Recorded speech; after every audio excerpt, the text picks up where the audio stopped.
비서실장이 이렇게 얘기했더라고요. 이진숙 후보자가 방통위 운영을 정상화하고 미디어 공정성과 또 공공성을 확보해서 방송에 대한 국민의 신뢰를 회복할 적임자다. 이거 뭐 착각하시고 잘 모르면 말을 안 하셔야 돼요. 이게 MBC를 타겟으로 한 건데 네. MBC가 신뢰도 1위예요. 그렇죠. 갤럽 조사에서도 1위고 네. 그다음에 로이터 저널리즘 연구소에서도 1위예요. 예, 그런데 무슨 신뢰를 MBC가 회복할 필요가 있습니까? 그래서 요 말을 제가 해석해 드릴게요.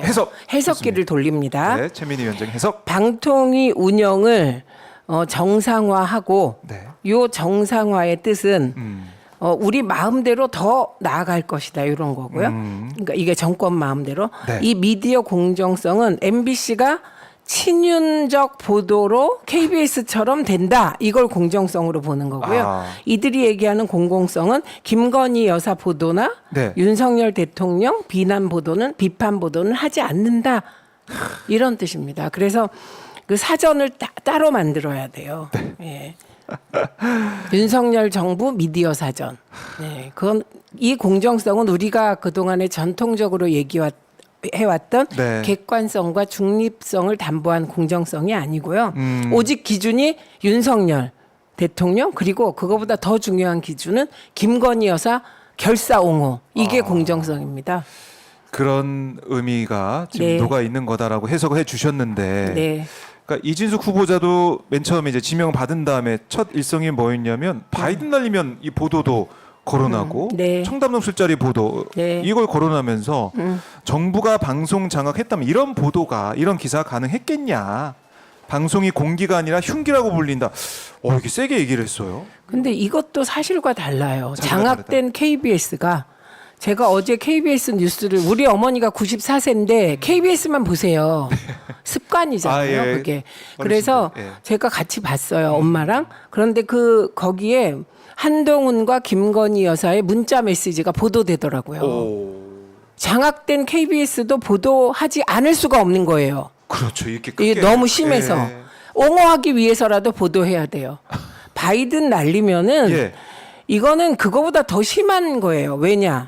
바이든이냐 날리면이냐로 전 국민 청각 테스트를 한 사건이기 때문에 예. 이건 전 언론이 보도할 수밖에 없다. 어. 장악된 언론도 보도 안 할 수 없는 사안으로 윤석열 정부가 키웠다. 특히 그 홍보수석이 네. 뭐 주목해 주십시오. 바이든이 아니라 날리면입니다. 그러면서 이게 전 국민이 듣고 또 듣고 저도 몇십 번 들은 것 같아요. 네. 그래서 저는 바이든으로 최종 이건 바이든이다 이렇게 저는 결론을 내렸거든요. 네. 그러니까 이게 다 말이 안 되는 얘기예요. 정부가 방송을 장악해도 도저히 보도하지 않을 수 없는 일이 터졌기 때문에 보도가 된 거고요. 얼마나 컸으면은. 예, 그리고 방송이 공기가 아니라 흉기. 네.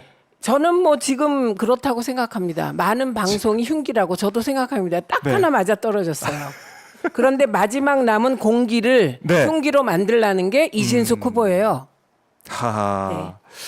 그러니까 지금 사실은 이진숙 후보자 같은 경우는 그동안의 행보를 보면 아까 언급하셨듯이 이제 네. 김재철 시절 또 이제 박근혜 정부 시절에도 뭐 중요한 자리에 있었고 네. 어떻게 보면 노조 탄압 의혹 또 문화방송 민영화 민실 추진 의혹 이런 거에 이제 휩싸여 있는 사람이다라는 비판을 받고 있는데 네. 여기다가 5.18 강주 민주화운동의 폭도들의 선전선동이다 주장한 글에 좋아요 누른 인물로도 많이 또 회자가 되고 있습니다. 그래서 이런 이력과 뭐 경력과 아니면 했던 행동들 또 오늘 보도가 된 걸 보니까 이진숙 이 후보자가 과거 강연을 통해 가지고 이때 2022년 12월 10일 자유민주당이 주최한 한 강좌에서 MBC는 어떻게 노영 방송이 되었나 이런 주제로 강연을 했는데 제가 다 들었습니다. 보셨어요? 이미 들었습니다. 아 이미 들으셨어요? 그 기본이죠.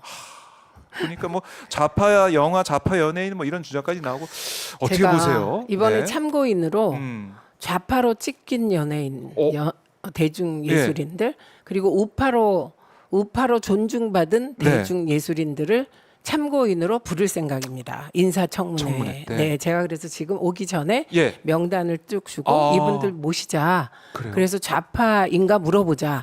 우파인가 물어보자.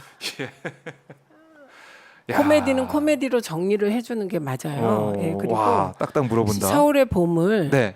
좌파 영화라는데 아니 전두환이 쿠데타에서 나라를 저기 군부 독재를 연장한 게 그게 무슨 좌파 우파입니까? 반민주지, 반독재고. 예. 그러니까 기본적으로 제가 이게 그래서 이제 아무리 우리가 언론인을 하고 내가 A라는 분야의 전문가고 제가 방송 쪽을 쭉 전문으로 언론 네. 전문으로 했지만 이 공부만 하는 게 아니잖아요. 그렇죠. 사회학도 공부하고 정치학도 공부하고 네. 특히 철학은 인간이 되기 위한 필수 인문학적 소양을 주는 거잖아요. 그런 거 안 하시면 이렇게 되는 거예요. 기본적으로 사회를 보는 시각이 안 잡히면 네. 시세에 따라 영합하고 그렇게 아. 되는 겁니다. 근본을 그래서 가지고 좀 살아야 돼요.